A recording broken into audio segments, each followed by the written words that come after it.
I have so many issues in the past trying to configure my TypeScript config file, and sometimes an error would pop up and I would be pulling my hair out trying to figure out how to solve it. So in today's video, I'm going to be going over a few common tsconfig files for projects like React, NextJS or NodeJS, and one of the most common problems that I've encountered. In order for a TypeScript code to be executed and run on any machine or browser or whenever, it needs to be compiled into JavaScript. And there are a lot of compilers out there that can compile your TypeScript code into JavaScript like Webpack, sbuild, ban or whatever. And there's also a lot of options to compile your TypeScript with. For example, we can choose only specific files to be compiled, or we can choose the target JavaScript version that we want to compile to. And this is where tsconfig comes in. Tsconfig is basically all of our options for compiling TypeScript into JavaScript. So every time we compile, our compiling tool will know how to do that and do it in the same way each time. And I want to say from the start, there's a lot of options we can change here in our tsconfig file, but I'm only going to be going over a few common examples like setting up your React, NextJS or NodeJS project. Okay, so here we have a NextJS example, and I got this from the NextJS starter pack. When you create a new NextJS project, they include this tsconfig in your project. Let's just go over some of the options in here. So we can see here we have the include and exclude arrays. So this is which files we want to include in the compilation and which files we want to exclude. And you'll often see node modules here because we don't really want to compile any TypeScript in the node modules. They already should be compiled in JavaScript before. And we can see some regex here, so we can use regex to choose the types in the files we want to compile with. And because Next.js has both React and Node.js, we need to target both .ts and .tsx files. Now let's go over some of the options here. So we can see that the target here is the ES5, which is the ECMAScript 5 output. Next one is lib. So these are all the libraries for type checking and output generation. So we can use the DOM.iterable, for example, if you want to get any objects from the DOM and iterate through the children or whatever. The types for all of that will be included in here. The other one I want to highlight here is the strict. Here it says to false. I usually set this to true in my project because I want strict typing. If there's a typing error somewhere in your code, when you compile your code, it's gonna throw an error. And you can see the comments here for each of these lines. And like I said, there's documentation on this on the TypeScript documentation website. I just wanted to highlight a few of these because we'll be seeing them in the other examples as well. VS Code is smart enough to know what these options mean.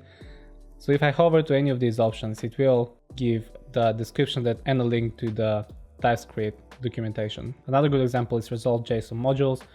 This will allow importing for JSON files, so we don't have to worry about when we import and we use JSON files in our code. And when we import those JSON files, TypeScript will get all the types from this. For example, for this certain JSON file, it will know that we have compiler options, we have all of these inside, and no emit will be a boolean, module will be a string, and so on and so on. So the next example I have here is setting up a React project, and we can see pretty much similar things here.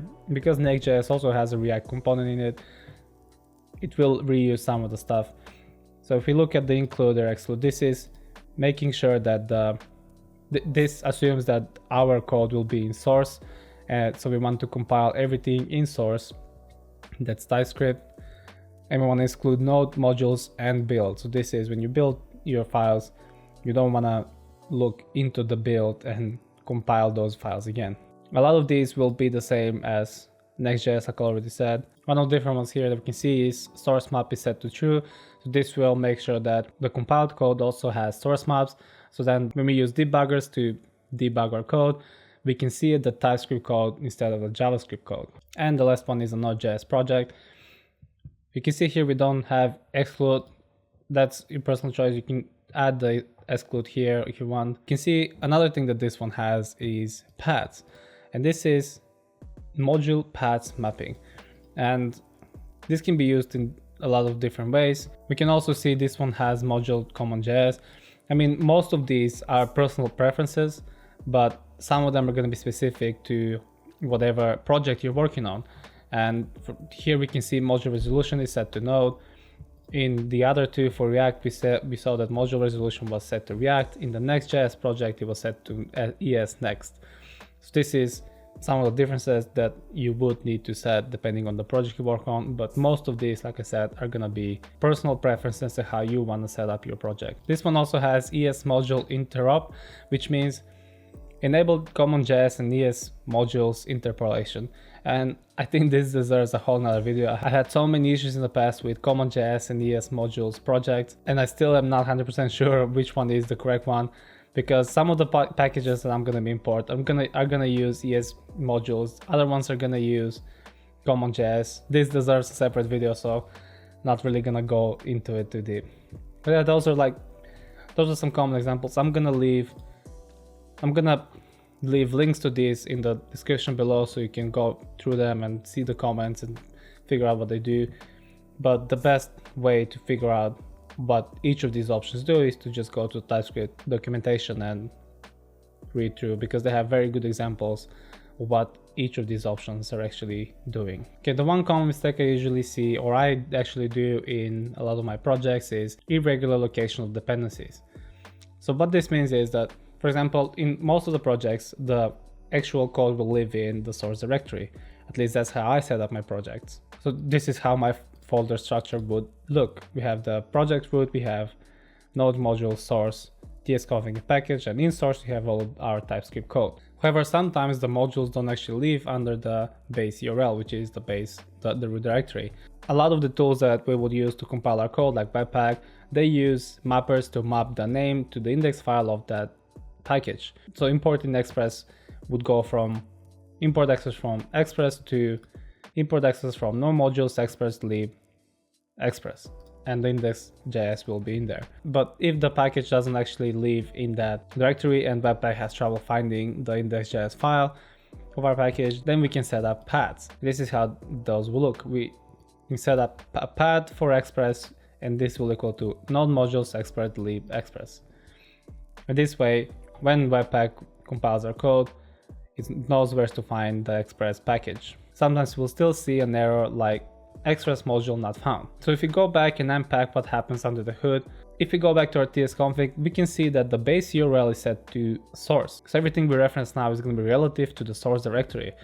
So what TypeScript is going to try to do is find, when we go to paths, it's going to try to find the node modules in the source directory. But that's not how our project looks. If we go back to our project structure, the node modules is not inside the source directory. So to fix this, if we think about the path as a relative to the base URL, this needs to be like this. So now the Express will be found in the correct place and will fix our error.